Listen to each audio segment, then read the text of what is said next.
वहाँ सारे जहाँ में तेरा राज है, एक रोज मैं तड़प कर इस दिल। नमस्कार दोस्तों, वेलकम टू सिंगिंग इमोशन। दोस्तों, 1970 के दशक में एक प्लेबैक सिंगर के रूप में किशोर दा के करिश्माई उदय के बाद पूरी इंडस्ट्री के समीकरण बदल गए। या यूं कहें कि इंडस्ट्री दो अलग अलग खेमों में बंट गई तो गलत ना होगा। इस दौर में एक तरफ वो कलाकार थे जिन्होंने किशोर दा के इस नए युग के साथी बनकर उसे भरपूर जिया, और दूसरी तरफ वो कलाकार थे जो किसी पूर्वाग्रह या अन्य कारणों से गायकी में किशोर दा के वर्चस्व को, उनके आधिपत्य को स्वीकार करने को तैयार नहीं थे। तो हुआ कुछ यूं कि जो भी कलाकार किशोर दा के सुरीले सफर की इस कश्ती में सवार हुए, वो न सिर्फ पार लगे बल्कि उन्होंने सफलता के नए कीर्तिमान गढ़े। हवा के साथ साथ, अरे घटा के संग संग संभालना। पर जिन्हें किशोर दा के सुरों से सजी इस कश्ती में बैठने से इनकार था, ऐसे ज्यादातर कलाकार गुमनामी की लहरों में बह गए और 70 और 80 का दशक उनके लिए नहीं था। तो आज के इस वीडियो में हम बात करेंगे कि किशोर दा के इस दौर में कौन उनका साथी बनकर पार लगा और किशोर कुमार नाम के इस सुखद और ताजगी भरे परिवर्तन को अस्वीकार करने वाले किन कलाकारों का सितारा डूब गया। तो चलिए शुरू करते हैं आज का वीडियो। आप देखना शुरू कर चुके हैं सिंगिंग इमोशन।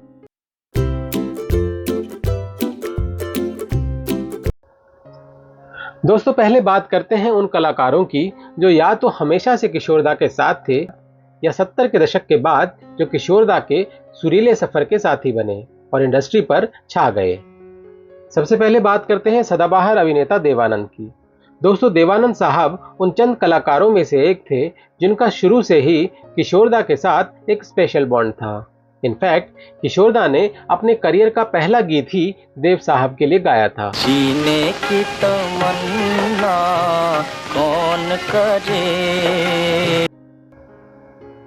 और फिर 50 और 60 के दशक में जबकि किशोर दा मूल रूप से एक्टर और पार्ट टाइम सिंगर थे, उस दौर में भी देव साहब नियमित रूप से किशोर दा से अपनी फिल्मों के गीत गवाते रहे। निगाहें मस्ताना है सुहाना, तीर दिल पे चला के। और आराधना के बाद जब किशोर दा की ख्याति 7वें आसमान पर पहुंच गई, तब कोई कारण नहीं था कि देव साहब किशोर दा के अलावा किसी और से अपने गीत गवाते। आप क्या हैं? आखिर तो आप फूल हैं, औलाद नहीं है, अजीब बुलबुल है किसी बात। नतीजतन 1970s में भी देव साहब ने किशोर दा के गीतों से सजी कई हिट फिल्में दी, जैसे जॉनी मेरा नाम, तेरे मेरे सपने, गैम्बलर, हरे रामा हरे कृष्णा इत्यादि। दोस्तों, अब बात करते हैं महान संगीतकार सचिन देव बर्मन की, जिन्हें हम प्यार से सचिन दा बुलाते हैं। देवानंद की ही तरह सचिन दा भी किशोर दा के साथ शुरू से ही एक स्पेशल बॉन्ड शेयर करते थे। क्योंकि सचिन दा देव साहब की टीम के भी मेंबर थे, इसलिए 50 और 60 के दशक में भी उन्होंने किशोर दा की आवाज का इस्तेमाल देव साहब के लिए नियमित रूप से किया। और किशोर दा के साथ सचिन दा की सफल साझेदारी का सिलसिला 70 के दशक में भी बदस्तूर जारी रहा और इस जोड़ी ने 70 के दशक में भी कई सुपरहिट गीत दिए, जैसे तेरे मेरे सपने, प्रेम पुजारी, शर्मीली, अभिमान, प्रेम नगर, मिली इत्यादि फिल्मों के गीत। खुशियों की कलियां झूमेंगी, फूलेंगी जीवन की बगिया, शरारत करने को ललचाए रे मेरा मन।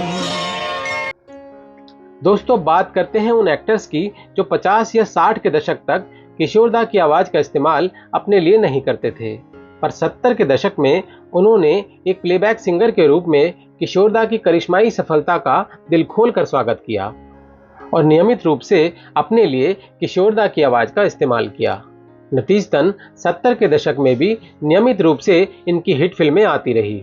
ये एक्टर्स थे धर्मेंद्र, शशि कपूर, जितेंद्र, संजीव कुमार, फिरोज खान इत्यादि।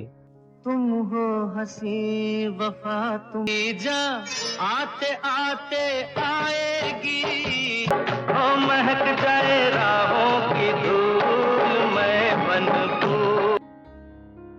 इसके अलावा 70 के दशक में उदय हुए कई अभिनेताओं ने भी किशोरदा की आवाज के साथ कई हिट फिल्में दी। 70 के दशक में उदित हुए ये अभिनेता थे राजेश खन्ना, अमिताभ बच्चन, विनोद खन्ना, ऋषि कपूर, रणधीर कपूर, राकेश रोशन इत्यादि।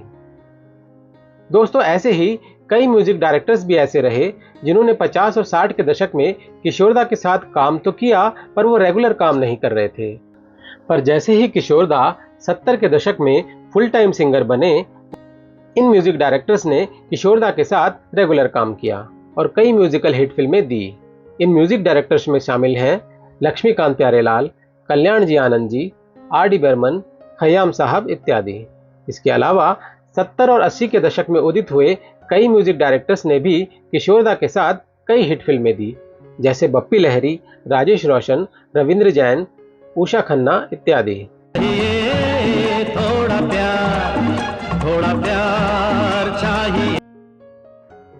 तो दोस्तों, ये तो बात थी उन आर्टिस्ट की जिन्होंने किशोर एरा को न केवल एक्सेप्ट किया, बल्कि उनके साथ कंधे से कंधा मिलाकर काम किया और सैकड़ों फिल्मों में हजारों हिट गीत दिए। और न सिर्फ 70 के दशक में बल्कि 80 के दशक में भी बेशुमार सफलता हासिल की। अब बात करते हैं उन कलाकारों की जिन्होंने न सिर्फ 70 के दशक से पहले बल्कि उस वक्त भी किशोरदा से दूरी बनाए रखी, जब किशोरदा एक गायक के रूप में उरूज पर थे। पर इन कलाकारों की इस बेरुखी का किशोरदा के चमकदार करियर पर कोई फर्क नहीं पड़ा। उल्टा ऐसे कलाकार खुद 70 के दशक में धीरे धीरे गुमनामी के अंधेरों में गायब हो गए।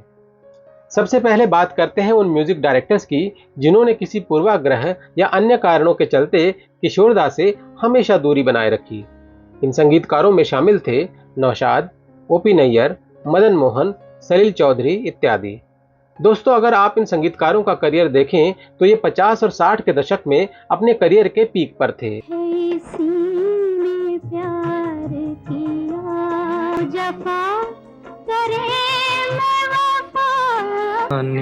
रात ढल चुकी, ना जाने तुम कब आओगे। और 70 के दशक में कुछ एक फिल्मों को छोड़ दिया जाए तो इनका रिकॉर्ड उतना इंप्रेसिव नहीं रहा और धीरे धीरे इंडस्ट्री में इनका वर्चस्व समाप्त होता चला गया। ऐसे ही 50 और 60 के दशक में कुछ अभिनेता भी ऐसे रहे जिन्होंने कुछ कारणों से किशोरदा की आवाज से हमेशा परहेज किया। ऐसे में कुछ अपवादों को छोड़ दिया जाए तो ऐसे ज्यादातर अभिनेता जिन्होंने किशोरदा की आवाज से ज्यादातर मौकों पर ध्यान रहे, हमने कहा है कि ज्यादातर मौकों पर दूरी बनाए रखी, उनकी चमक 70 के दशक में फीकी पड़ती चली गई। इन अभिनेताओं में शामिल थे राजेंद्र कुमार, दिलीप कुमार, राज कपूर, शम्मी कपूर, जॉय मुखर्जी, विश्वजीत इत्यादि।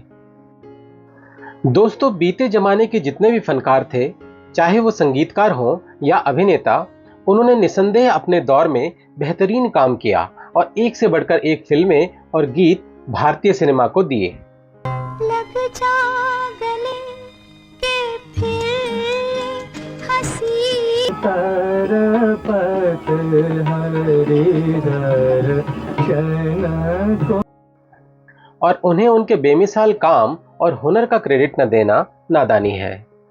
और हम ये भी नहीं कहते कि सिर्फ किशोरदा की आवाज से दूरी बनाना ही 70 के दशक में इन कलाकारों के तुलनात्मक रूप से फीके प्रदर्शन का एकमात्र कारण था।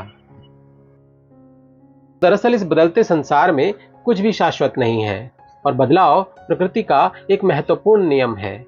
इसलिए हर कलाकार को बदलते वक्त के साथ समय रहते खुद को अपग्रेड करना जरूरी होता है और अपनी कला, स्टाइल, इमेज और फिल्मों के चयन इत्यादि में बदलते समय और जनता के मूड के हिसाब से कुछ जरूरी सुधार लाने होते हैं। और जो कलाकार ऐसे बदलावों को नकार देते हैं, बदलता वक्त और दर्शक उन्हें नकार देते हैं। और बदलाव को एक्सेप्ट करने की ये बात सिर्फ कलाकारों पर नहीं बल्कि आम इंसानों पर भी लागू होती है। और दोस्तों, किशोर कुमार ये नाम 70 के दशक में आया एक ताजगी से भरा हुआ ऐसा ही बदलाव था जिसे जिस भी कलाकार ने एक्सेप्ट किया उसने नई बुलंदियों को छुआ और फिर जिस भी कारण से हुआ हो पर हम नहीं, ऐसा इतिहास बताता है कि जो इस सुरीली आवाज के साथी नहीं बने वो 70 के दशक में अपनी चमक खो बैठे।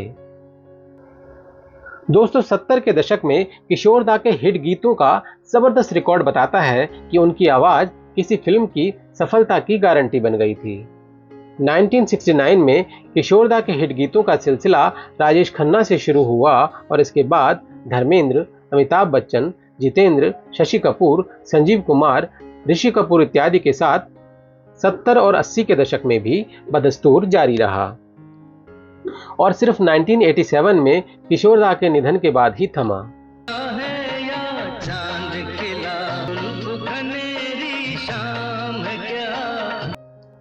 दोस्तों बेंजामिन फ्रैंकलिन ने कहा है, change is the only constant in life, your ability to adapt to those changes will determine your success in life. जिसका हिंदी में अर्थ है, जीवन में परिवर्तन ही एकमात्र स्थायी चीज है। उन परिवर्तनों के साथ तालमेल बिठाने की क्षमता ही जीवन में आपकी सफलता को निर्धारित करेगी। और जहां तक परिवर्तनों के साथ तालमेल बिठाने की बात थी तो किशोर दा हमेशा वक्त से आगे थे, जिसका अंदाजा आप इसी से लगा सकते हैं कि न सिर्फ उनके 70 और 80 के दशक के गीत बल्कि उनके ब्लैक एंड व्हाइट फिल्मों तक के गीत, डांस और एक्टिंग आज भी युवाओं के बीच लोकप्रिय हैं।